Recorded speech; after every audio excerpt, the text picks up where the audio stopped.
Masa perkembangan pada anak akhir usia 6-12 tahun. Definisi dalam istilah perkembangan dalam psikolog merupakan sebuah konsep yang cukup rumit dan kompleks. Di dalamnya terkandung banyak dimensi.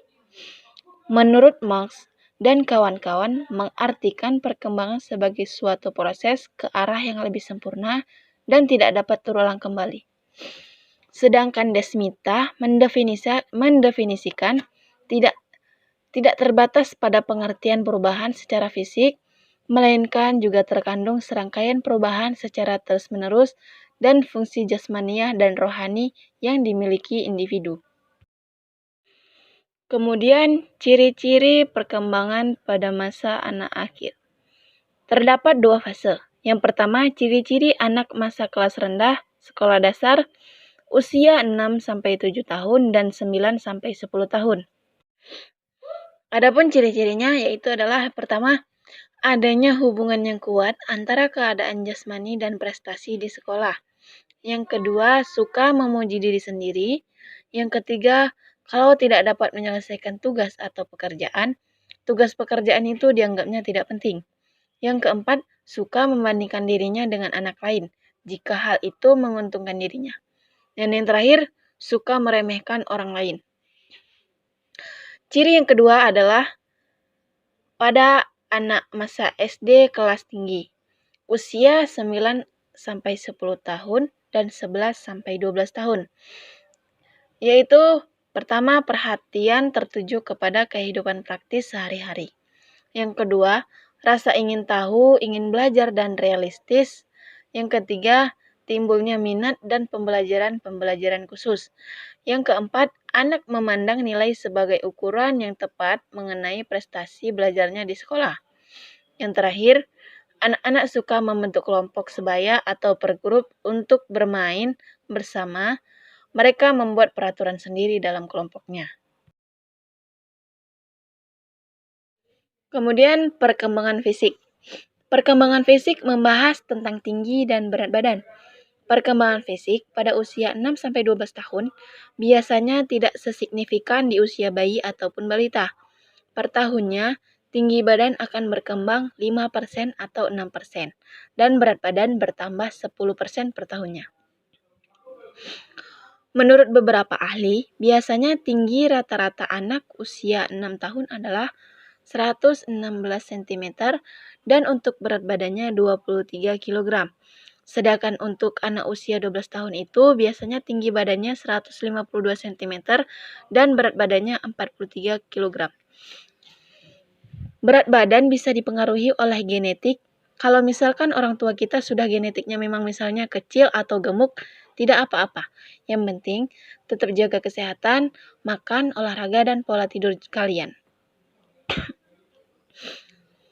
Bertambahnya berat badan juga dipengaruhi oleh bertambahnya sistem kerangka tubuh kita, ukuran organ tubuh kita, dan juga bertambahnya organ otot dalam tubuh kita. Sebenarnya, otot-otot kita ini akan bertambah lebih kuat kalau sering kita latih atau kita rajin olahraga. Jumlah otot adalah perbedaan antara laki-laki dan perempuan. Karena berbeda, makanya jangan aneh kalau misalkan laki-laki biasanya lebih kuat dari perempuan. Selanjutnya, dengan bertambahnya tinggi dan berat badan kita itu mempengaruhi kemampuan bergerak atau mempengaruhi perkembangan motorik kita. Dengan bertambahnya berat badan dan tinggi kita semakin kuat, kemampuan kita dalam bergerak pun akan semakin baik. Di usia 6 tahun, biasanya koordinasi tangan dan mata kita sudah semakin berkembang dengan baik. Kemudian, di usia 7 tahun sudah bisa menggunakan dengan baik.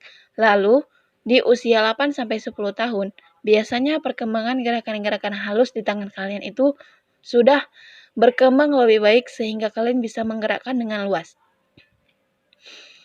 Dan usia 10-12 tahun, biasanya gerakan sudah lebih terampil dan bisa melakukan gerakan-gerakan yang rumit dan bahkan bisa dilakukan dengan orang dewasa. Selanjutnya, perkembangan kognitif.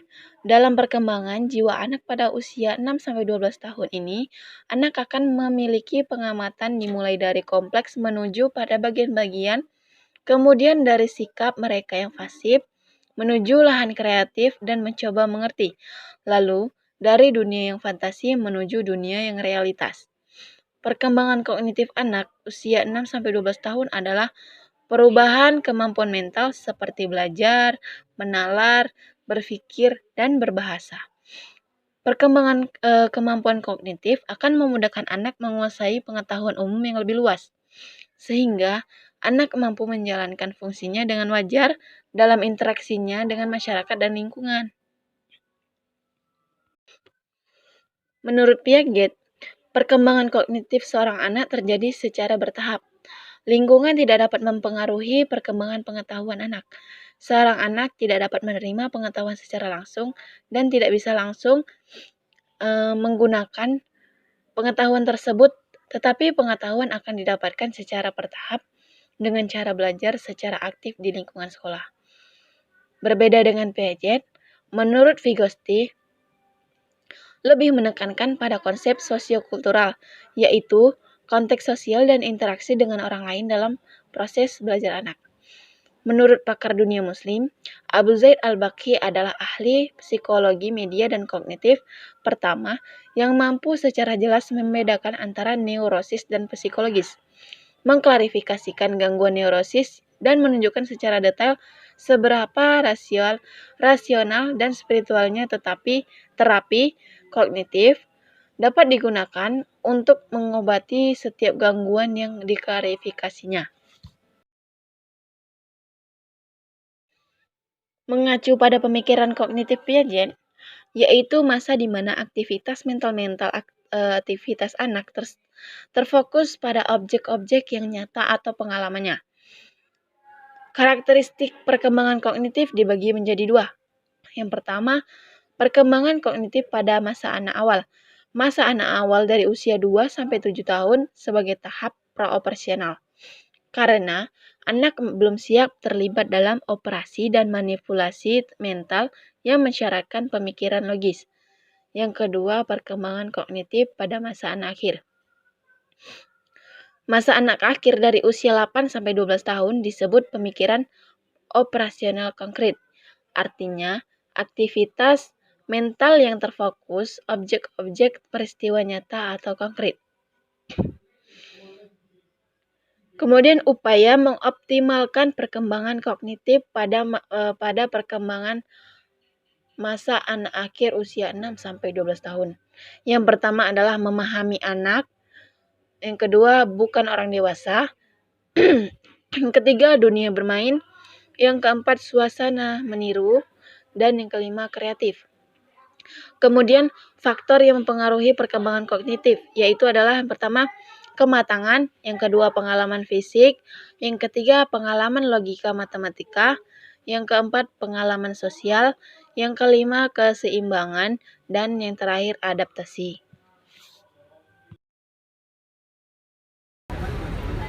Selanjutnya ada pertumbuhan fisik. Pertumbuhan fisik ditandai dengan lebih tinggi, lebih berat, dan kuat. Dalam hal ini peran gizi sangat penting. Yang kedua, perubahan pada sistem tulang, otot, dan keterampilan gerak. Misalnya berlari, memanjat, melompat, berenang, naik sepeda, main sepatu roda. Yang ketiga, kegiatan fisik sangat perlu untuk melatih koordinasi dan kestabilan tubuh dan energi yang bertumpuk melalui penyaluran. Dan yang terakhir, pertumbuhan fisik cenderung lebih stabil atau tenang. Anak menjadi lebih tinggi, lebih berat, lebih kuat, serta belajar berbagai keterampilan. Perubahan nyata terlihat pada sistem tulang, otot, dan keterampilan gerak berlari, memanjat, melompat, berenang, naik sepeda, main sepatu roda adalah merupakan kegiatan fisik dan keterampilan gerak yang banyak dilakukan oleh anak. Pada prinsipnya selalu aktif bergerak penting bagi anak. Perbedaan seks dalam pertumbuhan fisik menonjol dibanding tahun-tahun sebelumnya yang hampir tidak nampak. Selanjutnya ada perkembangan bicara. Berbicara lebih selektif, mengobrol berkurang, penekanan sebagai bentuk komunikasi, bukan hanya latihan verbal. Berbicara merupakan alat komunikasi terpenting dalam berhubungan dengan orang lain. Bertambahnya kosakata yang berasal dari berbagai sumber menyebabkan semakin banyak pembendaharaan kata yang dimiliki. Bila pada masa kanak-kanak awal, anak berada pada tahap mengobrol, maka kini kegiatan bicara makin berkurang. Pada umumnya, anak perempuan berbicara lebih banyak daripada anak laki-laki, karena anak laki-laki berpendapat bahwa terlalu banyak berbicara kurang sesuai dengan perannya sebagai laki-laki. Selanjutnya ada perkembangan sosial, ditandai meluasnya lingkungan sosial atau pengaruh luar, mulai mendekati teman sebayanya dan mulai melepaskan diri dari keluarga, bermain secara berkelompok, memberikan peluang dan pelajaran kepada anak untuk berinteraksi, bertenggang rasa dengan sesama teman. Pengaruh teman sebaya sangat besar bagi baik yang bersifat positif seperti pengembangan konsep diri dan pembentukan harga diri maupun negatif. Perkembangan emosi pada masa kanak-kanak ini tidak dapat dipisahkan dengan perkembangan sosial yang sering disebut sebagai perkembangan tingkah laku sosial. Orang-orang di sekitarnya lah yang banyak mempengaruhi perilaku sosialnya.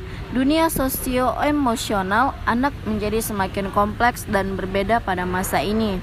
Interaksi dengan keluarga, teman sebaya, sekolah, dan hubungan dengan guru memiliki peran penting dalam hidup anak. Pemahaman tentang diri dapat serta perubahan dalam perkembangan gender dan moral menandai perkembangan anak selama masa kanak-kanak akhir.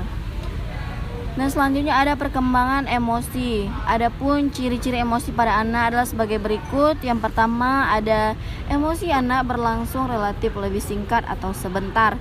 Yang kedua, emosi anak kuat atau hebat. Yang ketiga, emosi anak mudah berubah. Yang keempat, emosi anak nampak berulang-ulang.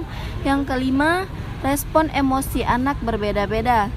Yang keenam, emosi anak tidak dapat diketahui atau dideteksi dari gejala tingkah lakunya. Yang ketujuh, emosi anak memiliki perubahan dalam kekuatannya. Dan yang terakhir, perubahan dalam ungkapan emosionalnya.